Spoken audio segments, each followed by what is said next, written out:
বাংলাদেশের ঐতিহ্যবাহী জেলা নওগাঁ সদর থানার অন্তর্গত আমতলী মোড়, জামে মসজিদ প্রাঙ্গণ, শিবপুর, বক্তারপুর, বরুণকান্দি 16তম বাৎসরিক 2 দিনব্যাপী তাফসীরুল কোরআন মাহফিলের সমাপনী রজনীর স্বনামধন্য সভাপতি খলিফাতুল মুসলিমিন হযরত ওমর রাদিয়াল্লাহু তাআলা আনহু এই যে আখিরাতের ভয়টা কি, জবাব দেওয়া লাগবে এটা কি, উনি বুঝিয়েছেন ওনার জীবনে। এই কথা বলছেন কেন?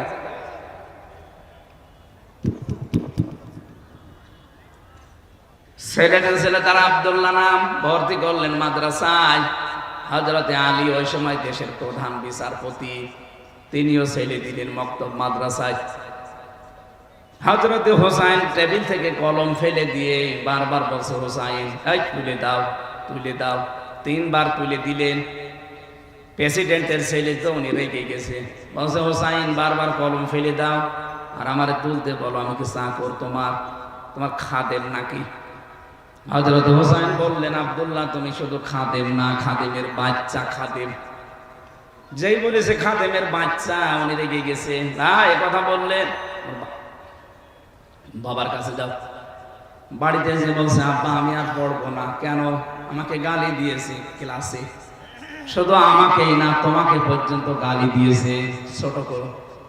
ছোট করেছে, আমারে বলেছে আমি নাকি খাদেমের বাচ্চা। খাদেম, তুমি যদি বিচার না করো হোসাইনের, আমি ও মাদ্রাসায় আর যাব না। ঠিক আছে, জুমার দিন হবে। খুতবা দিচ্ছিলেন তিনি মসজিদে নববীতে। জুমার নামাজের সময় আলোচনা বন্ধ করে দিয়ে বললেন, হোসাইন কি এদিকে আসো। কি হয়েছে? তুমি ক্লাস ভর্তি ছাত্রদের সামনে আমার ছেলেকে খাদেমের বাচ্চা, খাদেম বলে গালি দিয়েছো। হ্যাঁ দিয়েছি। কেন দিলে? ইমাম হোসাইন বলে, খলিফা মুখে হাত দিয়ে বলেন তো, আপনি কি আমার নানার খাদেম ছিলেন না? হযরত হোসাইনের কথা শোনার পর হযরতে ওমরের বাকরুদ্ধ হয়ে গেছে, আর কথা বলতে পারে না। তাই তো কিন্তু এইভাবে ভাবি না। তুমি যেটা বললে এটাকে লিখে দিতে পারবা? নিয়ে আসেন কাগজ কলম, নিয়ে আসেন। খেজুরের পাতা নিয়ে এসেছে, লিখে দিলেন, ওমর আমার নানার খাদেম ছিল, আমি দেখেছি। ইতি হোসাইন ইবনে আলী, সই করে দিলাম, যান। কাগজটা হাতে নিয়ে হযরতে ওমর চমা খেলেন, ডাক দিয়ে বলেন, নবীর সাহাবীরা, বিচার হয়ে গেছে। ছোট মানুষ সন্তান আব্দুল্লাহ তো বোঝে না, বলে আব্বা তুমি তো বিচার শুরু করলে না, হয়ে গেল কি করে? হযরত ওমর বলে, সন্তান যে বিচার করেছি শুধু দুনিয়া না, আখিরাতেও কাজে লাগবে। আমি যখন মারা যাব এই কাগজটা আমার কাফনের ভেতরে দিয়ে দিও। মরণের পরে আল্লাহ পাক যেদিন আমাকে তুলবে হিসাবের জন্য, কিছুই যদি আমার কবুল না হয়, ভালো না লাগে, কাগজটা দেখাবো। রব্বুল আলামিন কাগজটার দিকে তাকাও, তোমার নবীর নাতি লিখে দিয়েছে আমি নাকি নবীর খাদেম ছিলাম।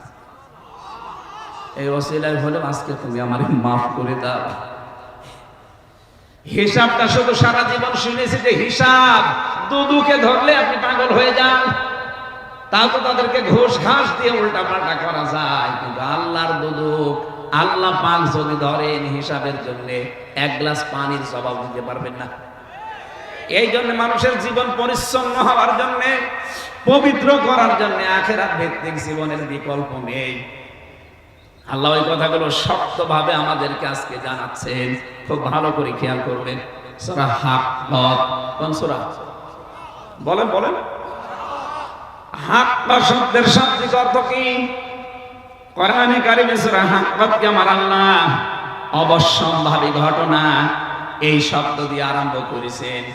আল হাক্কাতু মাল হাক্কা, অবশ্যম্ভাবী ঘটনা। কি সেই অবশ্যম্ভাবী ঘটনা? আল্লাহ যেন নিজেই এবার প্রশ্ন দিচ্ছেন, মা আদরাকা মাল হাক্কা, হে নবী আপনি কি জানেন কি সেই ঘটনা?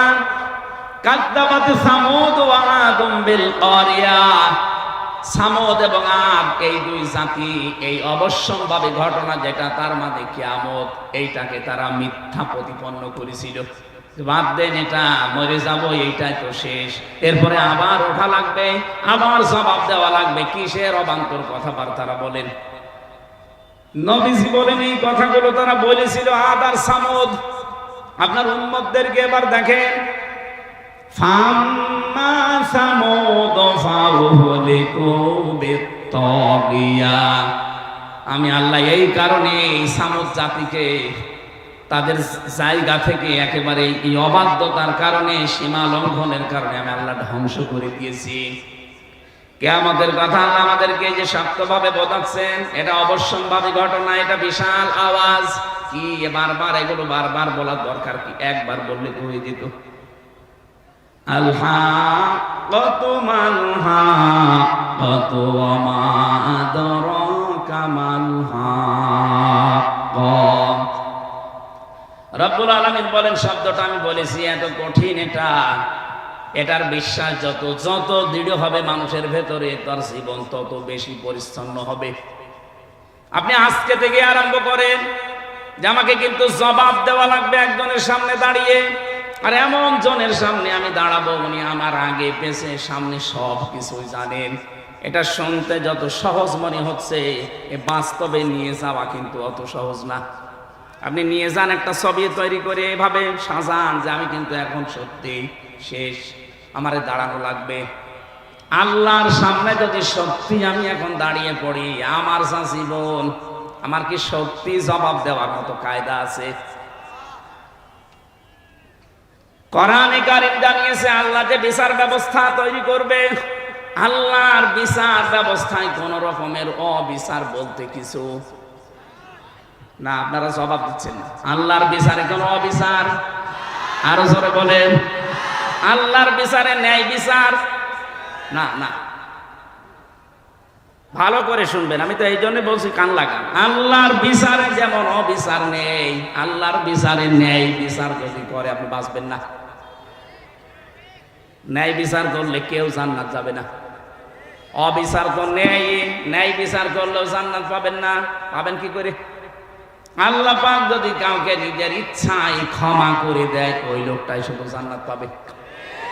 এই জন্য নবীজি প্রতিদিন 99 থেকে 100 বার করে তিনি পড়তেন, আল্লাহুম্মা হাসিবনি হিসাবা ইয়াসিরা। আল্লাহ তুমি যাই করো অন্তত আমার হিসাবটা সহজ করে দিও। এটা যত বেশি আপনার কাছে পরিষ্কার লাগবে, যত বেশি পরিচ্ছন্ন মনে হবে যে না এরকম একটা সামনে আসতেছে, আপনার দ্বারা তত অন্যায় কাজ ছেড়ে দেওয়া সহজ হবে। এটা তো নিজের ব্যাপার, আমি না খেয়ে মরবো কিন্তু আমি অবৈধ জায়গায় হাত বাড়াবো না। আমার চোখ দিয়ে যেটা নিষেধ দেখা আমি দেখবো না। 14 জন নারী বাদ দিয়ে পৃথিবীর কোন নারীর দিকে লোলুপ দৃষ্টিতে তাকানো জায়েজ নেই। কয়জন বলেন বলেন? 1 নম্বরে আপনার মা, 2 নম্বরে আপনার আপন মেয়ে, 3 নম্বরে আপনার আপন ফুফু, 4 নম্বরে আপনার আপন খালা, এরপরে আপনার ভাইয়ের মেয়ে, বোনের মেয়ে, আপন গুলো, এরপর আপনার পুত্রবধূ। 14 জনের নাম আমি তাফসিরে পেয়েছি। এদের সাথে দেখা করা জায়েজ আছে, কিন্তু তাদের মুখমণ্ডল, হাতের কবজি আর পায়ের পাতা এগুলো খোলা রাখা এই 14 জন মহিলার জায়েজ আছে আমার সামনে। প্রথমে কার? মা। বলেন না কেন? এরপরে ফুফু। এই যে অনেকে পাতানো ফুফু আছে, ও ধর্মের ফুফু, ধর্ম খালা, এসব বাদ দিন। পথে ঘাটে কাউকে দেখলে বলে খালা, খালার একটা মেয়ে আছে এই কারণে খালা বলছে, ওর উদ্দেশ্য ভালো না। খালা হওয়া লাগবে আপন মায়ের বোন। কথা বুঝতেছেন? এই 14 জন বাদ দিয়ে পৃথিবীর কোন নারী যদি সামনে পড়ে যায়, সঙ্গে সঙ্গে কোরআন বলছে চোখ নামাবা। আমি এটা বানালাম না।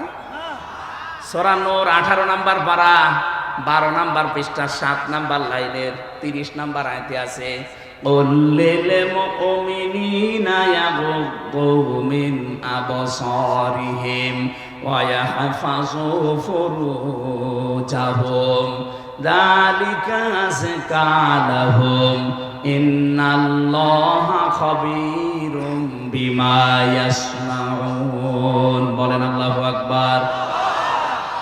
আল্লাহ পাক বলেন, হে নবী মুমিন পুরুষদেরকে আপনি বলেন, এই মানুষগুলোর সামনে যদি কোনো মহিলা পড়ে যায়, পরনারী মানে 14 জন বাদ দিয়ে, সঙ্গে সঙ্গে যেন তারা চোখ নিম্নগামী করে এবং লজ্জাস্থানের হেফাজত করে। এটাই তাদের জন্য পবিত্র পন্থা। এখানে বাংলাদেশে না এই জায়গায় বহু পুরুষ মানুষ বসে আছে, বিবাহিত মানুষ, যাদের নিজের বউ ভালো লাগে না, অথচ অন্যের বউ রসগোল্লা লাগে। দেখেন, দেখছেন, বলছে ঠিক। এই রোগটা শয়তান তৈরি করে ওয়াসওয়াসার মাধ্যমে। এবার আসেন তো এই রোগের ঔষধ কি? আপনার নিজের স্ত্রীর ভেতরে আল্লাহ যা দিয়েছে এইটা বাদ দিয়ে আপনি যে ভাবের সাথে, প্রতিবেশীর স্ত্রীর সাথে লাইন করেছেন, ওর ভেতরে কি অন্য কিছু বেশি আছে? আপনি কি মনে করেন যে না, তার 5-6টা আছে? তার ভেতরে যা আপনার স্ত্রীকে আল্লাহ তাই দিয়েছে, অথচ নিজের স্ত্রীর প্রতি কোনো আকর্ষণ নেই, ভালোবাসা নেই, মন থাকে না, শুধু মন টেনে চলে যায় ভাবির দিকে। এরকম রোগে কারা আছেন একটু হাত তোলেন তো। আমার মনে হয় এই এলাকায় সব ওয়াজ করা ঠিক না, এরকম আল্লাহর ওলি বসে আছে। এরকম রোগের রোগী দেশে নেই। আর কথা বলে না কেন?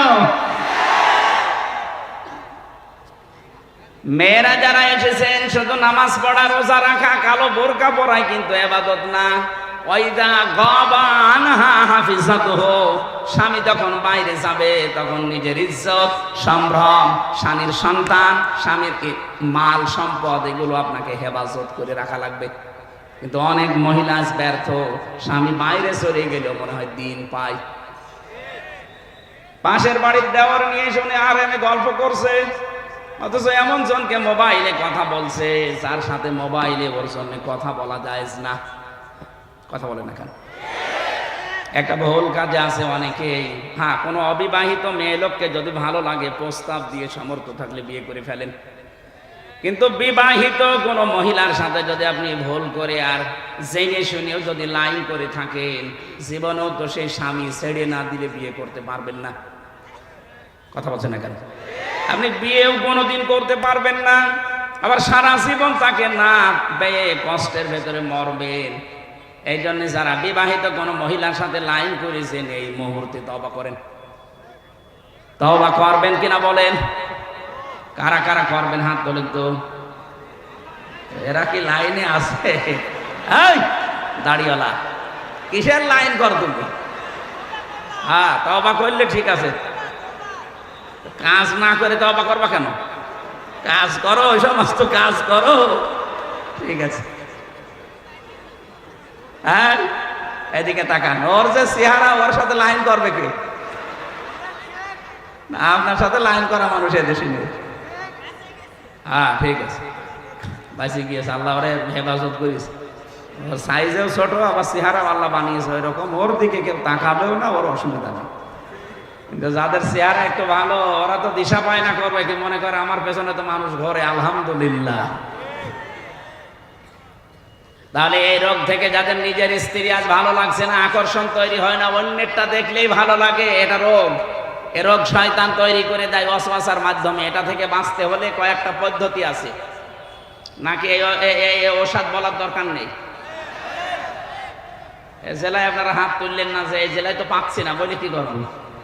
রেকর্ড হচ্ছে তো, অন্য জেলায় যাক, তারা যেন মানে। 1 নম্বরে, বড় নারী দেখলেই মন চাইলেও আপনাকে চোখ নিম্নগামী করা লাগবে। এটা আল্লাহর নির্দেশ। আল্লাহ ভালোভাবে জানে যে আপনার দুর্বলতা কোন জায়গায়। মন চাওয়ার পরেও যদি আপনি না তাকান, একটা অনির্বচন সুখ আল্লাহ আপনাকে দান করবে। কি বললাম শব্দটা? অনির্বচন সুখ, বাংলা শব্দ এটা। এটা কেমনে তৈরি হয়? এই যে বাচ্চারা, পাখির বাচ্চা দেখবেন, মুরগির বাচ্চা, সিল যখন শো মারতে আসে তখন মা পাখিটা পর এভাবে বিছিয়ে ডাউন করে দেয়। কি কথা বলেন না কেন? দেখবেন একটার সাথে একটা পর লেগে যায়, মোলায়েম সফট কোমল হয়ে যায়। এটা শুধু লেগে যায় না, এভাবে ডাউন করার পরে ফল করে দেয়। আল্লাহ কোরআনে কারিমে উদাহরণটা সূরা বানি ইসরাঈলের 23 নম্বর আয়াতে দিয়েছেন, ওয়াখফিজ লাহুমা জানাহাদ-দুল্লি মিনার রাহমা।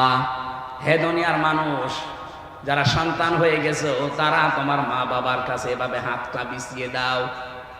এখানে আল্লাহ যদিও জানাহুন দিয়েছেন ডানা। আমাদের পৃথিবীতে কোনো মানুষের ডানা হয় না, হয়? আমাদের হয় হাত। হাতের আরবি শব্দ ডানা না, হাতের আরবি শব্দ জানাহুন না, হাতের আরবি শব্দ ইয়াদুন, আদুদা, আইন দোয়া দাল। আল্লাহ আদুদাও দেয়নি, ইয়াদুনও দেয়নি, দিয়েছে জানাহুন। কেন? আমাদের তো ডানা নেই, ডানা হয় পাখির। কার? পাখির ডানা হাওলাত করে আল্লাহ আমাদের লাগিয়ে দিলেন কেন? কারণ পাখির যে ডানা, এর ভেতরে নরম কিছু পাওয়া যায়। এই যে যে পরগুলো পাবেন, পালক এত সফট, এত কোমল, এত মোলায়েম, একটার সাথে আর একটা লাগবে। এর নিচে যখন বাচ্চারা আশ্রয় নেবে, এই পলকের নিচে দেখবেন ছোট ছোট কুয়াগুলো আছে, এত নরম এটা। এটা একটার সাথে আর একটা লাগার কারণে নিচ দিয়ে সেগুলো ঝরে যায়। ওই বাচ্চাগুলো নিচে যাওয়ার পরে ওদের মাথায়, ওদের চোখে, বিভিন্ন জায়গায় যখন লাগে, একটা আলাদা শান্তি। ওই সময় তারা কিচির মিচির, কিচির মিচির করে। ওইটার বাংলা শব্দ হচ্ছে অনির্বচন সুখ। আল্লাহ এখানে বোঝাতে চেয়েছেন, ও হামজা, দুনিয়ায় তোমার মা বাবা যতদিন বেঁচে আছে, তোমার হাতটা খরচের হাত বলো, সেবার হাত বলো, এমন কায়দায় মা বাবার সামনে বিছিয়ে ধরবা, অন্তত তারা যেন মনে করে আমার হামজা থাকতে আমাদের আর কোনো চিন্তা নেই। বলেন সুবহানাল্লাহ। নওগাঁবাসী বিবেক দিয়ে বলেন তো, আমাদের মা বাবা কি আমাদের উপরে ভরসা করতে পারছে? না। আজ অধিকাংশ মা বাবা সন্তানের উপরে ভরসা করতে পারে না।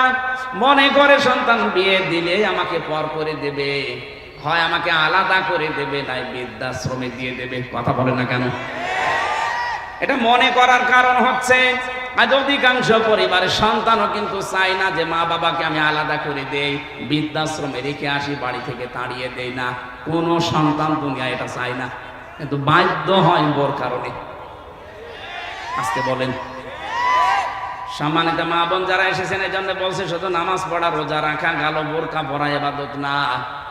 আপনি স্বামীর মা বাবাকে নিজের মা বাবার মতো আচরণ করবেন, এইটাও ইবাদত। এই ইবাদতটা আজ বাংলাদেশে নেই, এই জন্য এখন জেলা এবং থানায় থানায় বৃদ্ধাশ্রম হচ্ছে। কয়েকদিন আগে আমি নীলফামারে গিয়েছিলাম, কিশোরগঞ্জ থানা, দেখলাম বৃদ্ধাশ্রম। আমারে নিয়ে গেল দেখার জন্যে। এই কোলে 20 জন, এই কোলে 20 জন মার বাবা বসে আছে, মুরব্বী। ওদের চেহারার দিকে আর চোখের দিকে তাকিয়ে আমি দেখতে পেয়েছি প্রতিটি মা বাবা তার সন্তানের জন্য বদদুয়া করছে, অথচ তাদেরও আমার মতো ছেলে মেয়ে আছে। কথা বলে না কেন? কেন আমার মতো সন্তান বিয়ে করার পরে মার বাবাকে বৃদ্ধাশ্রমে রেখে আসবে, বাড়ি থেকে তাড়িয়ে দেবে, আলাদা করে দেবে কেন? অথচ আমার পেছনে সবচেয়ে বেশি শ্রম দিয়েছে, একেবারে 25-30 বছর পর্যন্ত একাধারে বিনা লাভে আমার মার বাবা। কোন প্রকার লাভ ছাড়া তারা আমাকে এ পর্যন্ত তুলেছে। আর বানানো গাছ পেয়ে এখন আপনি একেবারে পর করে দিলেন, ডিলেট করে দিতে চান। নিজের মা বাবা যদি হয়তো আপনি ডিলেট করতেন। এজন্য মেয়েরা যারা এসেছেন, পুত্রবধূ, তাদেরকে বলছি, জীবনও আপনি স্বামীর মন পাবেন না। সত্যি কথা বলছি আমি স্বামী হিসাবে, জীবনও আপনি স্বামীর মন পাবেন না যদি স্বামীর মা বাবার সাথে খারাপ আচরণ করেন, তাদের ব্যবহারটা ঠিক না করেন, তাদের যে যত্ন করার দরকার, তাদের যে খরচ করা দরকার, এটা যদি না করেন, হয়তো স্বামী উপরে উপরে তার সন্তানের কারণে, তার সংসারের কারণে ভালোবাসবে, কিন্তু ভেতরে ভেতরে বলবে আল্লাহ এ যেন মরে যায়, আর একটা বিয়ে করবো। হাদিস নবীজি বলেন, কোন স্ত্রী যদি চায় আমার স্বামী বেশি দিন বেঁচে থাক, আমার স্বামীর হায়াত বেড়ে যাক, তার সন্তান, তার সম্মান, তার প্রভাব প্রতিপত্তি, অর্থনীতি এগুলো আরো বেড়ে যাক, নবীজি বলেন ওই স্ত্রী যেন বারবার তাকিদ দেয়, স্বামী তুমি যাই করো রক্তের সম্পর্কগুলো ঠিক রাখো। আমার সাথে সবচাইতে বেশি রক্তের সম্পর্ক আমার মা বাবার, আমার বোনের, আমার ভাইয়ের, আমার চাচার, আমার ফুফুর। এই কথা বলছে না কেন? এইগুলোর সাথে আজ সম্পর্ক ভঙ্গ করার জন্য সবচাইতে বেশি দায়ী বউরা। আমি জানি মেয়েরা এখন আমার নামে বরদোয়া করছে, আল্লাহ হুজুর মরুক, মরবো মরবো, তাও বলবো, কারণ আমি চাই আপনারা যেন বেঁচে যান। হাজারো স্ত্রী কিন্তু জাহান্নামে যাবে, কিন্তু এই স্বামী স্ত্রীর এই রক্তের সম্পর্কগুলো নষ্ট করার কারণে। কারণ আল্লাহ পৃথিবী তৈরি করার পর কমপ্লিট যখন হয়ে গেল, তখন এই রেহেম যেটা রক্তের সম্পর্ক, আত্মীয়তা, এটা আল্লাহর পাশে বেঁধে ছিল। ডাক দিয়ে বলে, মাবুদ আমার সম্পর্কে তো কিছু বললে না।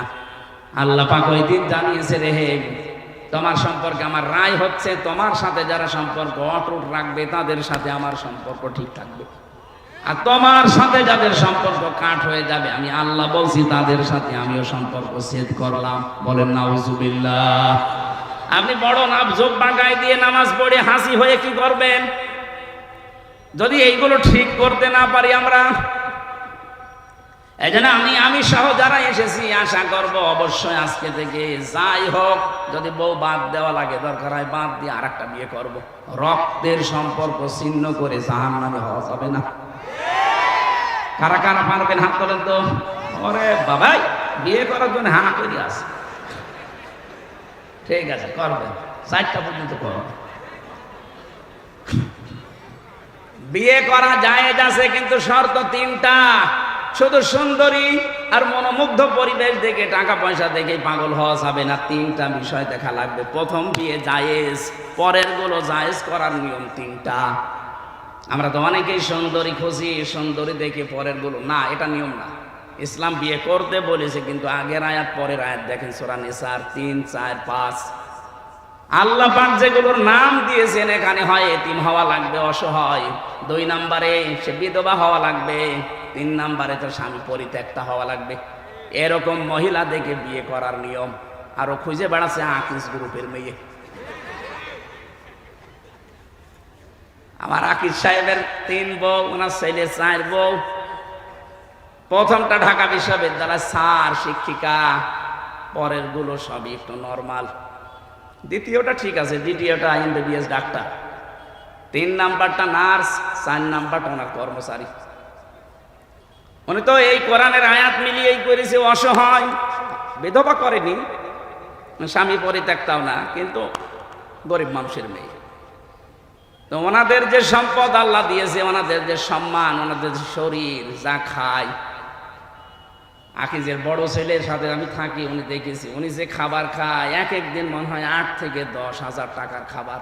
এই এত খাওয়া লাগে না, এমন এমন খাবার, এত খুব দাম 2000 টাকা। এই জন্য শরীর ওইরকম টাইট। এখন 70 বছর বয়স, 4টা বউ, আল্লাহর রাস্তায় চালিয়ে যাচ্ছে, কোনো অসুবিধা নেই। অথচ আমার যে শরীর একটাই চলে না, আমি একটারই সময় দিতে পারি না। এই যে কয়দিন বের হয়েছি বাড়ি থেকে, খালি বাড়ি থেকে গেতাছে, ওইটাই করে বেড়াবে। এমনি 3 বছর জেল খেটে আসলে হয়নি, আবার ওই জেলের মতোই ঘুরে বেড়াবে। তোমার আর বাড়ি আসার দরকার নেই। তাই আমার দ্বারা 4 বউ সাজে। যদি অসহায় হয়, যদি বিধবা হয়, স্বামী পরিত্যক্তা হয়, এইরকম মহিলা দেখে এতিম, অসহায়, তাদেরকে দিয়ে বিয়ে করা জায়েজ আছে পরের গুলো। আর আমরা এটা উল্টিয়ে ইসলামকে কলঙ্কিত করার জন্য শুধু খুঁজে বেড়াই ধনী মানুষ আর সুন্দরী। না, প্রথমটা ঠিক আছে। প্রথমটা আমি মনে হয় এটা বোঝাতে পেরেছি। আয়াতটা নিয়ে অনেকের অভিযোগ আছে, স্যার বিয়ে করতে বলে আমার রিমান্ডে বলছিল এক অফিসার, মুসলমান, আপনার আকিজের ছেলে 4 বিয়ে করেছে, তাহলে আমার বউকে বলবো 4 স্বামী ধরতে? আমি ধরতে বলে, আপনার বউ যদি 4 স্বামী ধরে, যদি ছেলে হয়, কোন কোন বাপের পরিচয় দেবে? বলছে ডিএনএ টেস্ট করে পরীক্ষা করে দরকারে বলবে যে অমুক বাপের ছেলে। কত বড় শয়তান! এক মহিলার যদি 4 স্বামী হয়, সন্তান হলে কাড়াকাড়ি হবে না? এ বলবে আমি হাফ বাবা, ও বলবে আমি ফুল বাবা, ও বলবে আমি 3 ভাগের 1 ভাগ বাবা। আর একজনের যদি 4 স্ত্রী হয়, সন্তান যদি 1 বছরে 4টা করে হয়, বাবা কয়টা? তো বিয়ের ক্ষেত্রে এই নিয়মটা, যাদের ইনসাফ করার মতো যোগ্যতা নেই, এই মানুষগুলোর আর না করাই ভালো। একটা নিয়েই সন্তুষ্ট থাকা দরকার। এই আয়াতের শেষের দিকে এটা আছে, অহেদা, যদি না পারো ইনসাফ করতে, একটা নিয়ে সন্তুষ্ট থাকো। আল্লাহ এই বিধানটা তো খেলা করার জন্য দেয়নি, আমরা উল্টা দিকে নিয়ে গেছি। আমরা সুন্দরী আর মুখমণ্ডল অথবা টাকা পয়সা এগুলো খুঁজতে চাই। অথবা প্রথমটা বিয়ে করার পরে পরের গুলো কয়টা শর্ত বললাম? হয় বিধবা হওয়া লাগবে, অথবা স্বামী পরিত্যক্ত হওয়া লাগবে, মানে স্বামী মরে গেছে, স্বামী ছেড়ে দিয়েছে, অথবা এতিম, অসহায়, মিসকিন, এইরকম মানুষগুলোকে দেখে আপনি সমাজে যেন বিশৃঙ্খলা বা জেনা ছড়িয়ে না পড়ে, এই জন্য আপনাকে আশ্রয় দেওয়ার জন্য বিয়ে করার নিয়ম। আমি যেটা বলছিলাম, সম্মানিত মা বোনেরা, আপনাদেরকে আমি অনেক ভালোবাসি, চাই আপনি বেঁচে চান। এই জন্য আগামী থেকে দুনিয়া যেহেতু থাকার জায়গা না, আপনিও যাবেন, আমিও চলে যাব। 100 বছর পরে এখানে যারা আছি একজন থাকবো না। কথা বলে না কেন?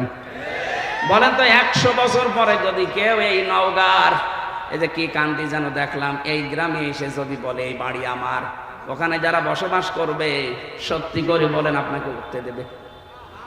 100 বছর পরে আপনি ঘুরে এসে দেখেন আপনাকে উঠতে দেবে না? বলবে কে আপনি? আপনি যদি বলেন এই বাড়ি আমি বানিয়েছিলাম 2 তলা, বলবে ইয়া কি মারেন, থাকার জায়গা হচ্ছে না বলে ভণ্ডামি করেন। যান মসজিদের বারান্দায় রাত্রে গিয়ে থাকেন, সকালে ফুটে পড়েন। এইটা দুনিয়া, এটা কি? এইটুকুর জন্য আপনি কার অধিকার নষ্ট করছেন হিসাব করেন। আপনি তো বাবার অধিকার নষ্ট করবেন না, মায়ের অধিকার, স্ত্রীর অধিকার, সন্তানের হক আদায় করবেন। এই কারণে যেন এইটা দিয়ে আখেরাত তৈরি হয়। আমাদের আসল টার্গেট কি? আখেরাত। বলেন বলেন। আল্লাহ রাব্বুল আলামিন বলেন এই যে জবাব দেওয়া লাগবে, হিসাব দেওয়া লাগবে, এটা যারা অস্বীকার করেছিল এই মানুষগুলোকে এই সীমা লঙ্ঘনের কারণে এমন পর্যায়ে আমি পৌঁছিয়েছি। আপনি তাকান, বিচারের যে সিস্টেম আমি তুলে এনেছিলাম কোরআন দিয়ে, প্রথমে আল্লাহ বিচার সাজাবে আপনাকে দিয়ে একা একা। অকুল্লুহুম আতিহি ইয়াউমাল কিয়ামাতি ফারদা। কিয়ামতের সর্বপ্রথম আল্লাহ বিচারের রায় দেবে আপনাকে একা ডাক দিয়ে। কয়জন করি? দ্বিতীয় নম্বরে ডাকবে হচ্ছে ইয়াউমা নাদউ কুল্লা উনাসিম বিইমামিহিম, আপনার নেতার সাথে ডাকবে। 3 নম্বরে এবার সবার সামনে ডাকবে। ওই যে বিচার ব্যবস্থায় বললাম আল্লাহ কোনো অবিচার করেন না, ন্যায় বিচার করলে কেউ বাঁচবে না, জান্নাতে যেতে পারবে না। হ্যাঁ, যদি উনি মাফ করে দেয়, এইটাই পদ্ধতি। এই পদ্ধতিটা তাফসিরে পড়েছি। আল্লাহ যদি আমাকে মাফ করতে চাই, ঘিরে ফেলবেন ময়দানে মাহশারে, এটা কুদরতি চাদর দিয়ে সবার চক্ষু থেকে আড়াল করে আমাকে ঘিরে ফেলবেন। ডাক দিয়ে বলবে এটা করেছিলি, এইটা করেছিলি, সবগুলো আমার চোখের সামনে ভিডিও ক্লিপ আকারে উনি দেখাবে, বলবে এই যে দেখ এটা করেছিলি। অস্বীকার করার কিচ্ছু নেই, বাধ্য হয়ে মাথা নিচু করে বলা লাগবে আল্লাহ আমার ভুল হয়ে গেছে। আল্লাহ পাক বলেন যখনই বান্দা এই কথা বলবে আমার রহমতের জরিয়ায় জোশ পয়দা হবে, শেষে বলবো যা আজকে তোরে আমি গোপনে মাফ করে দিলাম। এইটা দরকার জীবনে, এইটা যদি আমাদের জীবনে এসে যায়, আমাদের জীবন সাকসেস। ফামান যুহজিহা আনিন নারি ওয়া উদখিলাল জান্নাতা ফাকাদ ফাজ ওমাল হায়াতুদ দুনিয়া ইল্লা মাতাউল গুরুর। সূরা আলে ইমরান 4 নম্বর পারা 13 নম্বর পৃষ্ঠার 12 নম্বর লাইনের 85 নম্বর আয়াতের শেষের দিকে আছে 185। আল্লাহ পাক বলেন জীবনের হার জিত মানুষ বোঝে না, আসল মানুষের হার জিতের জীবন ওইটা যাকে কিয়ামতে আমি আল্লাহ মাফ করে দিয়ে বলবো যা জান্নাতে চলে যা, এই লোকটার জীবনই সফল।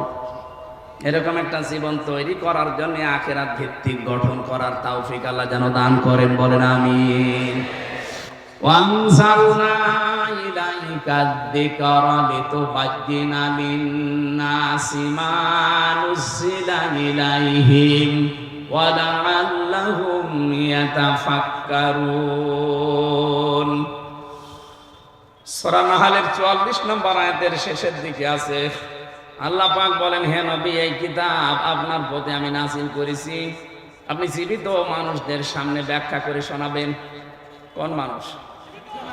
জবান খুলে বলবেন কোন মানুষ? এই যে লিতুবায়্যিনা লিন-নাস, এখানে আরবি গ্রামার যারা জানে, আলেম যারা, লাম শব্দ ব্যবহার করা হয় 13টা অর্থে। প্রথম অর্থ হচ্ছে লাম ব্যবহার করা হবে আরবিতে জীবিত মানুষদের জন্যে। অথচ দুর্ভাগ্যজনক হলেও সত্য 96% মুসলমানের এই দেশে জীবিত মানুষদের সামনে কোরআনের ব্যাখ্যা বিশ্লেষণ করা বড় কঠিন হয়ে গিয়েছিল। বিশেষ করে 15.5 বছর এক কথা বলছে না, এই অবস্থা বানিয়েছিল 14 জায়গায় অনুমতি নেওয়া লাগবে তারপরে অনুষ্ঠান হবে। সরাসরি বলে না যে না কোরআন দেশে চলবে না, কিন্তু যেন না চলে সেই ব্যবস্থা সব পাকাপোক্ত করেছিল। একজন নাকি তার বউকে খুব জোরে জোরে কিল দিত। একজন বলছে, কি তুমি যেভাবে কিল মারো আমারে রাখবা না? কিলের ওজন দেখে টের পাবো, কিলের ওজন দেখে তো টের পাওয়া যায় যে তোমার রাখবো কিনা। ওরা সরাসরি ৯৬% মুসলমানের দেশ তো বলে না যে না এই দেশে কোরআন চলতে দেব না, কিন্তু যেন না চলে সে ব্যবস্থা সব করেছিল বিভিন্ন কায়দায়। একেবারে পাতি নেতা থেকে শুরু করে ডিসি পর্যন্ত। কি কথা বলেন না কেন? এমনকি ডিসি, এসপি, টিওনো, ওসি সবাই পারমিশন দিলেও অনেক জেলায় এমন মানুষও ছিল এ মানুষগুলো অনুমতি দিতে চাইতো না। আল্লাহ রাব্বুল আলামিন এমন ভাবে তাদেরকে ধরেছে, তাদের এই পাপের বোঝা পরিপূর্ণ হয়ে যাওয়ার কারণে। কারণ কোরআনে কারিমে বাধা দেয় কাফেররা। কারা?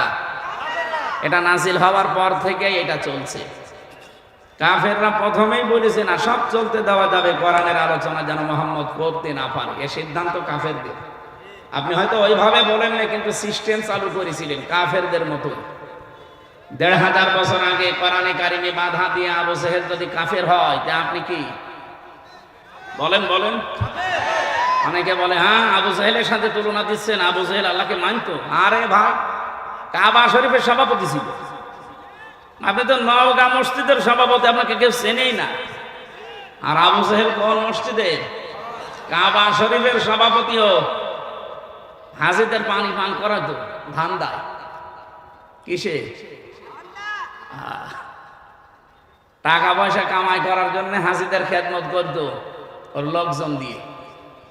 ২ নম্বরে ওকে যদি কেউ জিজ্ঞাসা করতো আল্লাহ বলতে কেউ আছে, ও শুধু বলে না যে আছে, কোরআনে কারীম ওর কথা কোট করেছে, ওয়ালাইন সাআলতাহুম মান খালাকাস সামাওয়াতি ওয়াল আরদা লা ইয়াকুলুনাল্লাহ।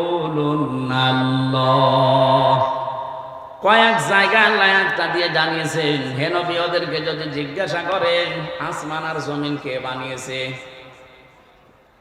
লা ইয়াকুলুনাল্লাহ, লামে তাকিদ নুনে সাকিলা।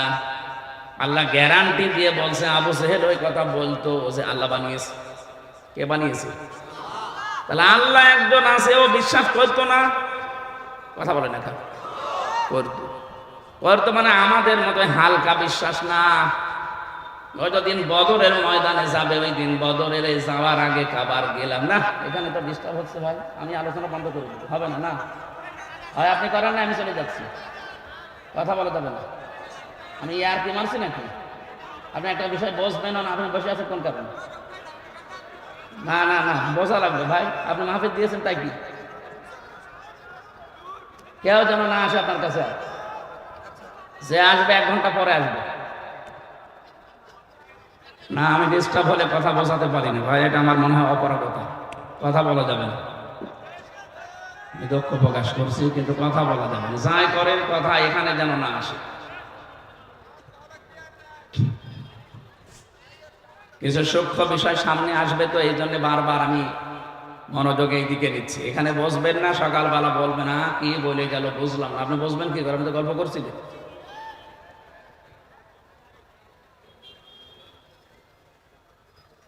এখান থেকে 2-3টা প্রশ্ন আসবে সামনে, আপনাকে জবাব দেওয়া লাগবে। আপনি গল্প করেন আর যাই করেন জবাব দেওয়া লাগবে।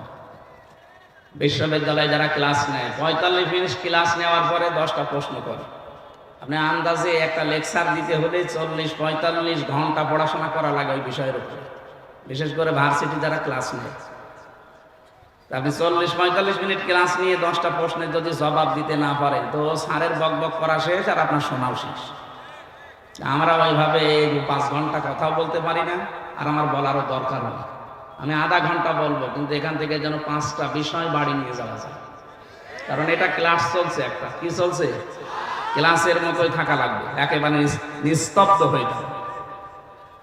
বলেন আবু জেহেলের উদাহরণটা দিলাম কেন? কাবার গেলাপ ধরে কাঁদছিল সকালবেলা, 17 রমজান মাসে সকালবেলা সবাই তাওয়াফ করছে কাবা শরীফ উলঙ্গ হয়ে। আরো নিজে যেয়ে কাবার গেলাপ, যেটা মুলতাজাম বলে, যেখানে দোয়া করলে কবুল হয়, ওই দরজার সামনে দাঁড়িয়ে বলছে কাবার মালিক তুমি আসো, আমি জানি। আমি মুহাম্মদের বিরুদ্ধে যাচ্ছি অস্ত্র নিয়ে বদরের ময়দানে যুদ্ধ করার জন্য। সত্যের পক্ষে যে আছে তাকে তুমি বিজয় দিয়ে দিও। আবু জেহেলের দোয়া কবুল হয়ে গেছে। বলেন তো, ও যদি আল্লাহ একজন আছে বিশ্বাসই না করবে, ও কাবার গিলাফ ধরে কাঁদবে কোন কারণে? বলেন। এবার আমার প্রশ্ন তাহলে, আইন পাশ করে কোরআন নিষিদ্ধ করে দিল শুনতে কেন? কারণ ও খুব ভালো করে জানতো আমি যে ক্ষমতার চেয়ারে বসে আছি দেশের প্রধানমন্ত্রী হয়ে, এটা একটা অবৈধ। ও ঠিক ভালো করে বুঝতো যে আমার চেয়ারের একটা পায়াও ঠিক না, সব নড়বড়ে পায়া। কিন্তু মোহাম্মদ যেটা কোরআন দিয়ে বোঝাতে চাই যে অধিকারগুলো মানুষের প্রচার করে যে এই এই অধিকার আমার আছে। আমার ভোট দেওয়ার অধিকার আছে না নেই? বলেন। হুয়া জিতাবাকুম ওয়া মা জাআলা আলাইকুম ফিদ্দীনি মিন হারাজ। সূরা হজের ৭৮ নম্বর আয়াতের মাঝের অংশে আছে আল্লাহ পাক বলেন, আমি তোমাদেরকে নির্বাচিত করি। নওগাঁবাসী একেবারে বিবেক দিয়ে বলবেন, নির্বাচিত করা হয় যে পদ্ধতির মাধ্যমে, ওইটার নাম নির্বাচন। আমি বেশি বললাম? নির্বাচিত করা হয় যে কোনো বিষয়কে কিসের মাধ্যমে? বলেন বলেন। 15.5 বছর তো নির্বাচনই হয়নি, এটা কি মিথ্যা কথা? অথচ আজ 8-9 দিন দেখতে পাচ্ছি বাইরের বিভিন্ন দেশে স্বীকৃতি পাওয়ার জন্য মানুষের কাছে মিথ্যা তথ্য ছড়াচ্ছে যে আমি নির্বাচিত ছিলাম, আমাকে নির্বাসন দেওয়া হয়েছে। নির্বাসন আমরা দেয়নি, আপনি নিজে নির্বাসন বেছে নিয়েছেন। আর নির্বাচিত ছিলেন, এটা দাহা মিথ্যা কথা। এই 15.5 বছরে যে নির্বাচন হয়নি, কেউ যে নির্বাচিত ছিল না, এটা যদি ঘোড়াকেও কেউ জিজ্ঞাসা করে, ঘোড়াও হাসবে। কথা বলেন না কেন? বলে এই মিথ্যা কথা আপনি ছড়িয়ে কি পেতে চান? বিশ্বের মোড়ল কেন তাম দুনিয়ার 257 রাষ্ট্র এক হয়ে গেলেও বাংলাদেশে এই জালেম আর আসতে পারবে না, কারণ আপনি নির্বাচিত ছিলেন না। এত বড় রাহা মিথ্যা কথা বলেন কেন? নির্বাচনের আগে 154 জন আপনি ঘোষণা দিয়ে দিয়েছেন। কথা বলছেন না কেন? দিনের ভোট আপনি রাতে করে ফেলেছেন। নির্বাচন হইল কবে? আমার এই যে 33 বছর এখন বয়স, 18 বছর থেকে যদি শুরু করি, 3 বার আমার ভোট দেওয়ার কথা, আমি তো একবারও দিতে পারলাম না। আপনাকে ভোট দিল কে? হয় আপনি নিজে নিজে দিয়ে নিয়েছেন, এক কথা বলছেন না কেন? আমার সাথে এক ওসি ছিল জেলখানা, আমি তো ফাঁসির কন্ডেম ছেলে ছিলাম। একদিন আমার এসে বলছে, হুজুর দেখেন তো আমার তওবার ধরনটা দেখেন তো কিভাবে করবে। বলছে এই যে নির্বাচন গেল, এই নির্বাচনে আমি বাইরে ছিলাম, রাত 12টার পর থেকে আমি ভোট কাটা আরম্ভ করলাম, ফজর পর্যন্ত বাক্স ভর্তি করে বিভিন্ন জায়গায় পাঠিয়ে দিলাম। ফজরের নামাজের আগে ওযু করলাম, গোসল করলাম, 2 রাকাত নামাজ পড়ে বললাম আস্তাগফিরুল্লাহ। হুজুর আমারই তওবা কি হয়েছে না? না, আপনি তো আর আল্লাহর কাছে দোষ করেননি যে আস্তাগফিরুল্লাহ পড়বেন, আপনি দোষ করেছেন হামজার কাছে। কারণ একটা এমপি বানাতে 2.5 থেকে 3 লাখ বা 3.5 লাখ 4 লাখ হামজা লাগে। কথা বলেন এখানে। আমাদের মতো মানুষের রায় নেবেন, ভোট নেবেন, এরপরে আপনি পাস করলে বলবেন আমি এমপি। তা আপনি তো একা একাই 3.5 লাখ সব শেষ করে ফেললেন, আর এখন আপনি আস্তাগফিরুল্লাহ পড়েন আল্লাহর কাছে। আপনি কি আল্লাহর কাছে দোষ করেছেন? আমার মতো 3.5 লাখ 4 লাখ হামজা যদি আপনাকে বলে ঠিক আছে যান ওসি সাহেব মাফ করে দিলাম, তাহলে আপনি মাপ পাবেন। 2 নম্বরে ভয়ঙ্কর বিষয়, আপনি যতদিন জেলে আছেন এই কয়েক বছরের ভেতরে অনেক হামজা মরে গেছে। কথা বলেন না, আপনি তাদের কাছে মাপ চাবেন কি করে? এই জন্য জালেমদেরকে 15.5 বছর টিকিয়ে রাখার জন্য যারা চেষ্টা চালিয়েছে তারাও জালেম।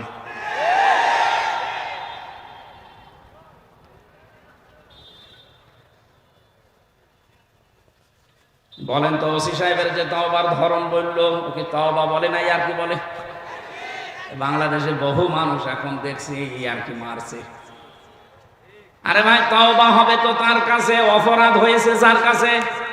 আপনি আল্লাহর কাছে কোনো অপরাধ করে থাকলে ওনাকে বলেন, উনি যদি মাফ করে দেয় দিক, শাস্তি দেয় দিক, ওনার ব্যাপার। আপনি তো অপরাধ আমার কাছে করলেন। আমার কাছে অপরাধ করে কাবার গিলাপ ধরে মাফ চাবেন, পুরাটা উল্টা না। আপনাদের তাওবা হচ্ছে না। যারা তাওবা করতে চান, অপরাধ করেছেন যার কাছে, স্বীকার করবেন তার কাছে। এইটা বাংলাদেশে যদি চালু হয়, পরবর্তীতে যারা চেয়ারে বসবে ওরা আর অন্যায় করার সাহস পাবে না, কারণ অপরাধ যার কাছে, স্বীকার করা লাগবে তার কাছে। আজকে এই সংক্রান্ত আয়াতগুলো আমরা কোরআন থেকে পড়েছি, আমরা কথা বলবো সামনে ইনশাআল্লাহ। আবু জেহেলের কথা বলছিলাম। এই লোকটা বেশ ভালোভাবে জানতো আমি যে চেয়ারে বসে আছি, তো জোর করে আছি। মোহাম্মদ যেটা বলতে চায় অধিকারের কথা, যদি সত্যি মানুষ এগুলো চিনে ফেলে তাহলে আমার চেয়ার রাখবে না। এই জন্য মোহাম্মদের কোরআন এটা বন্ধ করা দরকার। ১৫০০ বছর পর নব্য আবু জেহেল যারা, তারা জাতে মাতাল হলো, তাহলে ঠিক ছিল। ওরাও বুঝেছিল আমাদের যে চেয়ার, এ চেয়ার তো বৈধ না। কথা বলে না কেন? এই জন্য 15 বছরের ভেতরে যারা নির্বাচনের মাধ্যমে প্রহসন করে এমপি, মন্ত্রী, মেয়র, সাবেক উপজেলা চেয়ারম্যানের নিচে লিখে দেন, আপনি লিখবেন না। কারণ আপনি সাবেক উপজেলা চেয়ারম্যান, সাবেক মেয়র, সাবেক এমপি, সাবেক মন্ত্রী, এটা অবৈধ। আপনাকে কে ভোট দিয়েছে যে আপনি এটা লিখেন? আপনি একটু বেশি করে লিখতে পারেন যে সাবেক চোর, এইটা লেখা যায়। কারণ আপনি চুরি করেছেন, আপনি লিখে দেবেন যে আমি চোর। তো বর্তমান তো চুরি করছেন না, সাবেক, এই জন্য সাবেক চোর বা সাবেক ডাকাত লিখে দেবেন। এই কথা বলছে না কেন? আর 8 সাল থেকে 24 সাল পর্যন্ত যত কিছু নিয়েছেন রাষ্ট্রের কাছ থেকে, এগুলো সব ফেরত দেওয়া লাগবে। কারণ আপনি অবৈধ জিনিস বৈধ করার জন্য এগুলো ফেরত দিয়ে জনগণের কাছে বলেন যে আমাদের ভুল হয়ে গেছে। এটা যতদিন না বলবেন ততদিন আপনি এই দেশের বৈধ নাগরিক না। বহু মানুষের অধিকার নষ্ট করেছেন, আগে ফেরত দেবেন। আমার ভাইরা, এই যে মানুষগুলো এতদিন পর্যন্ত যারা বুঝেছিল যে আমির হামজা কোরআন দিয়ে যা বলতে চাই, এ তো আমার চেয়ারে ধাক্কা লাগে, ওই তখন আস্তে করে বলে যে না, ওরে আসতে দেওয়া যাবে না, ও রাজনৈতিক কথা বলে, ওরে শয়তান। আমার মনে হয় যারা 15.5 বছরে আমার এই কথা বলতে দেয়নি, নবীজি যদি এসে এখন কোরআন প্রচার করতো, নবীকেও বলতে নবী রাজনীতি করে। কথা বলে না কেন? এই জন্য কোরআনের প্রথম আয়াত এটা। রব্বুল আলামিন বলেন, এমন একটা কিতাব আপনাকে আমি দিয়েছি, আপনি মরা মানুষকে শোনাবেন না, শোনাবেন জীবিত মানুষদের। অথচ জীবিত মানুষদের কোরআন শোনানো এমন কঠিন অবস্থা হয়ে দাঁড়িয়েছিল, যারা আমাদের বাধা দিত, ওই লোকের বাবা মারা যাক, আমারে ডাক দিয়ে বলবে হুজুর কোরআন পড়িয়ে দেন। এক কথা বলছে না? ওর বাবা মরে গেলে আমারে বলবে কোরআন পড়ে দেন, অথচ জিন্দা অবস্থায় পড়ার দরকার ছিল। এখন তো মরে গেছে, এখন পড়ে করবো কি? ওর আযাব আরো বাড়বে। কারণ যে আয়াতি পড়বো একটাও তোর জীবনে ছিল না। কি আপনার বাবা এমন বাবা যে আপনার নামে সব ভালো ভালো জমিগুলো, দোকানগুলো লিখে দিয়েছে, আর আপনার বোনের নামে বলেছে তোর নামে দোয়া করে দিলাম। এখন আমি যদি পড়ি ইউসিকুমুল্লাহু ফি আওলাদিকুম লিয-যাকারি মিসলু হাযযিল উনসায়াইন। হে পৃথিবীর বাবারা, সন্তান যাদের আছে, এক ছেলে যা পাবে 2 মেয়ে তাই পাবে। বন্টন নীতিকার। আপনি তো বন্টন নীতি মানেননি দুনিয়ায়, আমারে নিয়ে কোরআন পড়ালে আপনার আযাব আরো বাড়বে। আমি কথা বোঝাতে পেরেছি? এই জন্য কোরআন বোঝানো লাগবে। মরা মানুষকে না, চিন্তা মানুষকে। আমাদের দায়িত্ব এইটা, এটা আমাদের কালচার। এই জন্য আমরা জীবিত মানুষদেরকে বোঝাই। এখন যারা শুনতে আসে, এদের দায়িত্ব কি? এদের পরের শব্দ আল্লাহ জানিয়েছেন, ওয়ালাআল্লাহুম ইয়াতাফাক্কারুন। হে নবী, যারা শুনতে আসে ওদের দায়িত্ব হচ্ছে ওই কথাগুলো শোনার পরে বাড়ি যেয়ে যেন চিন্তা ভাবনা করে। তাহলে আমার দায়িত্ব সঠিকভাবে জীবিত মানুষদের সামনে ব্যাখ্যা করা, আর আপনার দায়িত্ব এটা শোনার পরে বাড়ি যেয়ে চিন্তা ভাবনা করা। করবেন তো? হ্যাঁ, ইনশাআল্লাহ। এই কোরআন, এই জন্য আমি বলছিলাম আমাদের শুধু একা না, হাযা বায়ানুল লিন্নাস, মানুষ পদবাচ্চে যারা বিবেচিত সবার জন্য আজকের এই অনুষ্ঠান। আমরা সবাই এখন দল মত জাতি নেই, সব এখন এক। কথা বলেন না কেন? ইসকনের যে নাম শুনছিলেন মোয়াজ্জেম ভাইয়ের কাছে, আসলে ইসকন এটা হিন্দুদের খোদ সংগঠন না। এই সংগঠনের আসল যারা দায়িত্বে আছে, যারা প্রতিষ্ঠাতা, ওই যে প্রভুপাদ, এই লোকটা একটা খ্রিস্টান। এই লোকটা ইহুদি জাতিতে কিন্তু পড়াশোনা করে সে খ্রিস্টান চার্চে একটা আলাদা নিয়ম নীতি বানিয়ে হিন্দুদের বদনাম করার জন্য উগ্রভাবে এটাকে উপস্থাপন করেছে।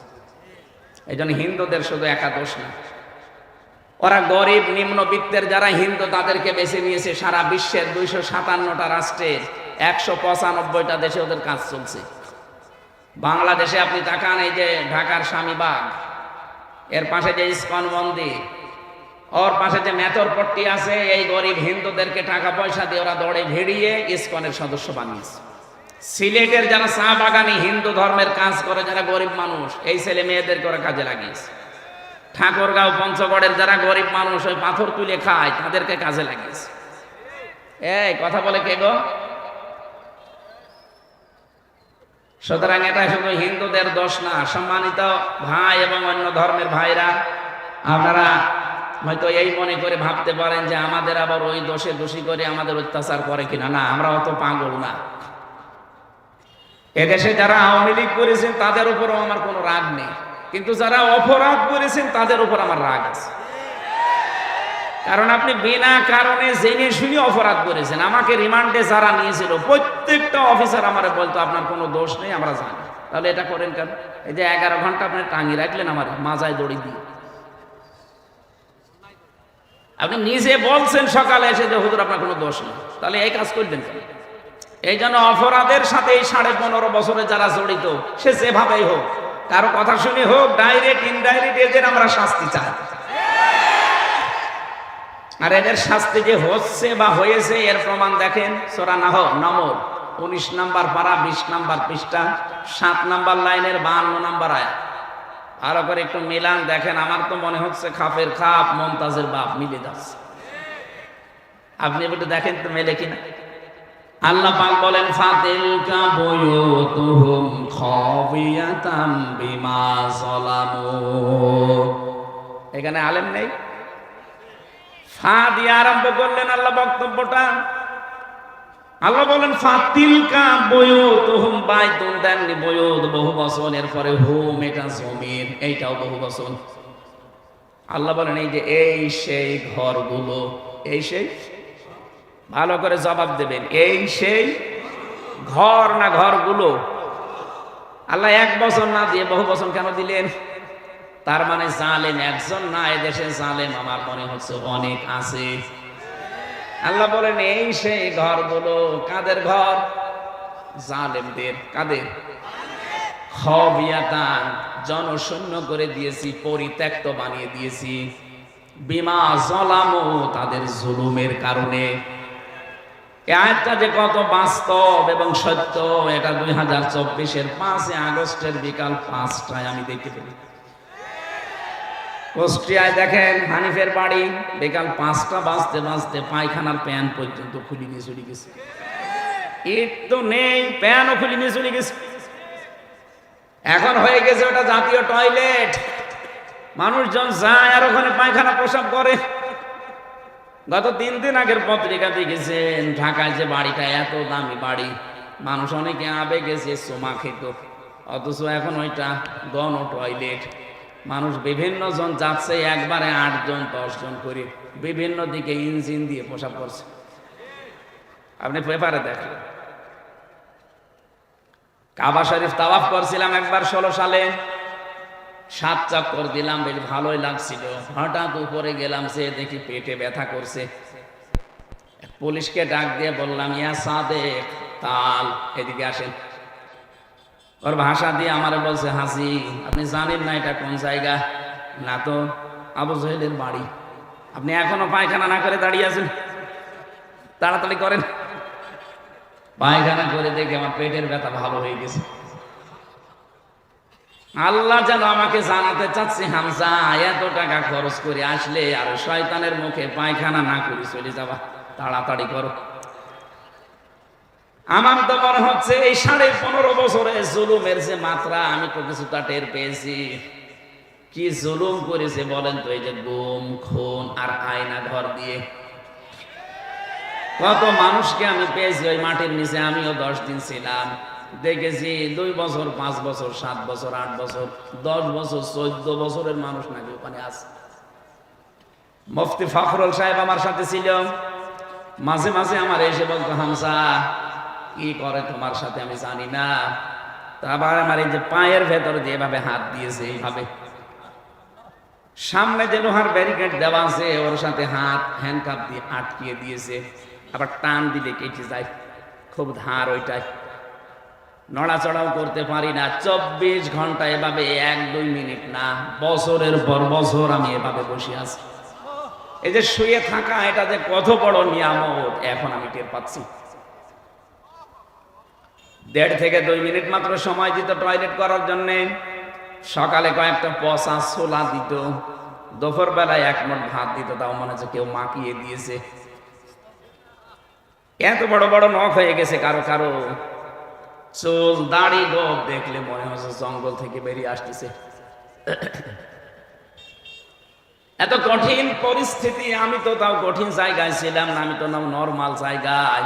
শুনেছি এর চাইতেও ভয়ঙ্কর জায়গা ওর ভেতরে আরো আছে, বিশাল সুড়ঙ্গ করে, তাও এটা ডিবি অফিসে। আর যেটা মিলিটারিরা চালায়, যেটা আর্মিরা, ওটা আরো কঠিন। ওখানে কেউ 8 বছর 10 বছর 14 বছর পড়ে আছে, কেউ দুনিয়ায় জানেই না।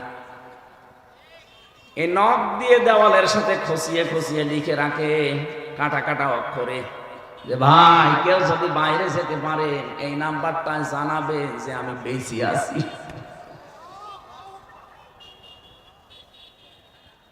এই জুলুম যারা করেছিলেন এই 15 বছর 15.5 বছর ধরে, আপনি বলেন তো কোথায় পৌঁছিয়েছিলেন? এখনো পর্যন্ত অনেক জালেম দেখছি, জালেমদের সাফাই কাজ কি করেছে যে তার পালিয়ে যাওয়া লাগলো। শয়তান, তোমার সাথে তো হয়নি, তুমি টের পাচ্ছ। তোমার বাবার সাথে যদি এটা হয়তো তুমি টের পেয়েছ। কত মানুষ 15 বছর ঘরে থাকতে পারে নাই, গাছতলায় বাঁশতলায় ধানের খেতে আখের খেতে সময় কাটিয়েছে। এক কথা বলছেন না, কিচ্ছু জানে না, ভালো মানুষ ঘরে ঘুমিয়ে আছে, ঘুম থেকে উঠে দেখছে হাজত খানায়। কি গো তুই গাছ কেটেছিস কখন? স্বপ্নে। আমি কি মানিয়ে বললাম? এটা হয়নি। নিজেই ধরিয়ে দেয়, নিজেই ছাড়িয়ে দেয়, মাঝখান থেকে 1-2 লাখ টাকা আল্লাহর রাস্তায় নিয়ে নেয়। কি চলছিল বলেন তো? আমাকে ধরার পরে বলছে 10 লাখ টাকা দেন, নাই তো 50টা মামলা দেব। কেন? মামলা কি বানাবেন? সব বানানো আছে, শুধু নাম লিখে দেব। কি দেশে বাস করতাম আপনি টের পাচ্ছেন? এই ছিল নাকি আইনের শাসক? এই জুলুমের সাথে যারা জড়িত তাদেরকে বলছি, আল্লাহ যেন তাদের ঘরগুলো বাড়িগুলো আজ পরিত্যক্ত করে দিয়েছে তাদের এই জুলুমের কারণে। আল্লাহ এই জন্য বাইতুন দেয়নি, বয়ুত দিয়েছেন। সারা বাংলাদেশের 630টা থানা আছে, আমি কম বেশি 600-র উপরে থানা ঘোরা হয়ে গেছি। সব জায়গায় দেখছি এই 3 মাসে প্রায় একই অবস্থা। কুষ্টিয়ার হানিফের বাড়ি তো নিজে বললাম, কয়েকদিন আগে দিনাজপুরে গিয়েছিলাম, কি দাপট ছিল তার বাড়ি পর্যন্ত এখন পায়খানা হয়ে গেছে। ভোগ জিনও যায় না, ভয় না গেলে আবার প্রসাব করে কিনা। আমার মনে হচ্ছে কাবার চত্বরে আবু জেহেলের বাড়ি যেখানে, ওখানে যেমন আমার পেটের ব্যথা ভালো হয়ে গেছে, এদেশে অনেকের এখন দেখছি পেটে ব্যথা হচ্ছে, এই জন্য ওখানে যে জালেমদের বাড়িতে টয়লেট করছে। তাহলে এখানে আমাদের শিক্ষা কি? এর পরের সব জানলা এটা দিয়েছেন, ইন্না ফি যালিকা লায়াতাল লিকাউমিন ইয়ালামুন। রব্বুল আলামিন বলেন এখানে লামে তাকিদ আছে, যারা আরবি জানে তাদেরকে জিজ্ঞাসা করেন কত কঠিন শব্দ এটা। ইন্না ফি যালিকা লাআয়াতান, অবশ্যই এর ভেতরে শিক্ষা আছে, নিদর্শন আছে। কাদের জন্য? লিকাউমি ইয়ালামুন, যারা জ্ঞানী মানুষ। তাহলে আমাদের এখান থেকে নেওয়া লাগবে আজকে, আগামীতে যারা যাবে তারা যেন জালেম না হয়। যদি জালেম হয় তাদের বাড়ি ঘরও কিন্তু এরকম ওঝার গৃহ হয়ে যাবে। এই জন্য যারা যাবেন আমরা নিষেধ করছি না, যে যাবেন যান, কিন্তু জুলুম করবেন না। জালেমদের 15 বছরের শিকড় যদি আল্লাহ কেটে দিতে পারে, আপনি তো এখনো জানেননি, এখনই অনেকে জুলুম আরম্ভ করেছে। 5 তারিখের পর থেকে দেখতে পাচ্ছি অনেকে এখনো বিভিন্ন জিনিসে হাত মারছে। কেউ বাজারে, কেউ নৌকা ঘাটে, কেউ গরুর হাটে, এক কথা বলছেন, কেউ চাঁদাবাজি আরম্ভ করে দিয়েছেন, এখনো থালা পাননি হাতে, পেলে কি করবেন? এজন্য সাবধান, ওরা অত্যাচার করেছে, ওরা এজন্য জালেম। আপনিও যদি শুরু করেন, আপনিও তো জালেম। তো ওদের ভেতর আর আপনার ভেতরে পার্থক্য কি?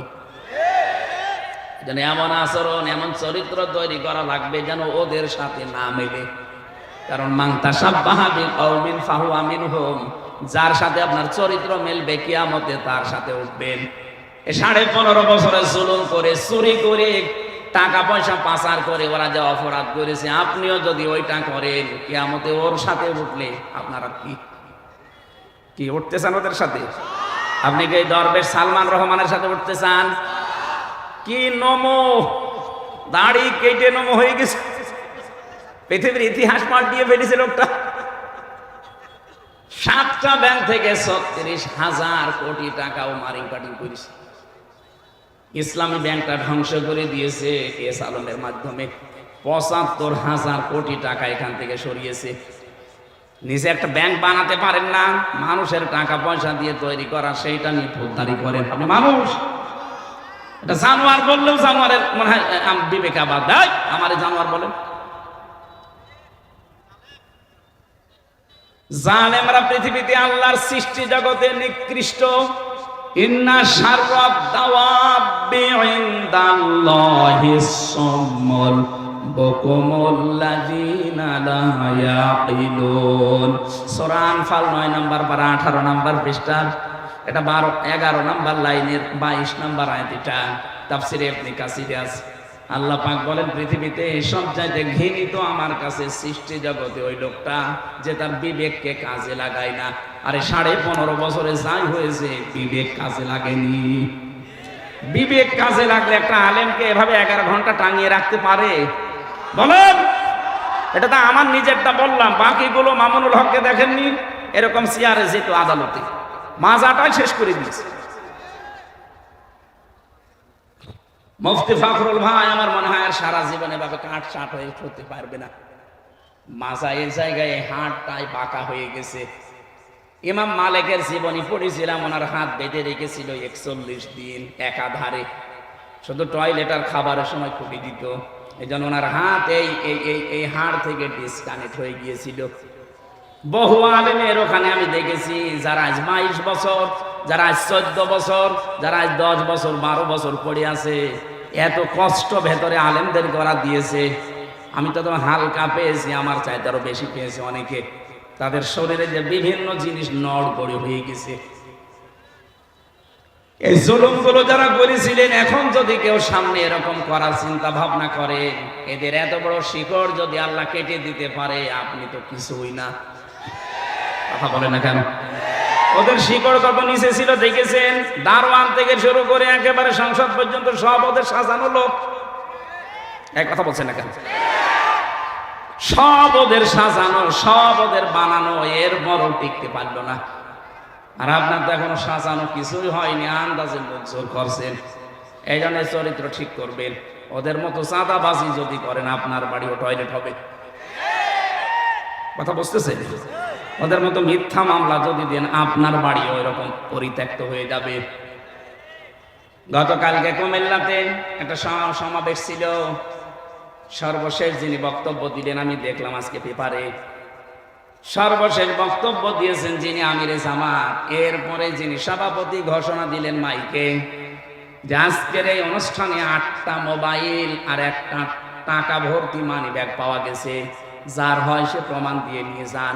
এ পৃথিবীর ইতিহাসে এইটাই মনে হয় প্রথম। আপনি বলেন তো, বাংলাদেশের কোন সমাবেশ শেষ হওয়ার পরে এটা বলতে পারে যে এখানে 8টা মোবাইল আর একটা মানি ব্যাগ ভর্তি টাকা পাওয়া গেছে? বলেন। এইরকম মানুষ যদি দুনিয়াতে, এইরকম চরিত্রের মানুষ যদি আমরা তৈরি করতে পারি, আল্লাহর কসম এদেরকে রাষ্ট্র দিয়ে দিলে এরা খাবে না। আর যদি ওই দরবেশের মতো মানুষকে দেন, ও খেয়ে একেবারে ধর করে ফেলবে। খাবে তো খাবে, শেষে বাঁচার জন্য দাঁড়ি পর্যন্ত পোষ দেবে। ওরা জিজ্ঞাসা করেছে আপনি এরকম নাফরমানি করলেন কি করে, দাঁড়ি রাখা সুন্নত আপনি কেটে ফেললেন। আবার ফতোয়া দিয়েছে, ওই দাঁড়ি রাখা সুন্নত, জান বাঁচানো ফরজ। আমি দাঁড়ি কেটে সুন্নত ফেলে দিয়ে ফরজ আমি চেষ্টা করছিলাম বাঁচার, কিন্তু পারলাম না। নৌকা আমারে ধরিয়ে দিল, নৌকা ধরিয়ে দিয়েছে। তাহলে আজকে আয়াতের ভেতরে যে শিক্ষাটা প্রথম পেলাম, জালেমদের আচরণ যেন আমরা দুনিয়ায় না করি। তাহলে আমাদের বাড়ি ঘরও দেখা যাচ্ছে 10-15 বছর পরে পরিত্যক্ত টয়লেট হয়ে যাবে। আল্লাহ আমাদেরকে হেফাজত করেন, বলেন আমিন।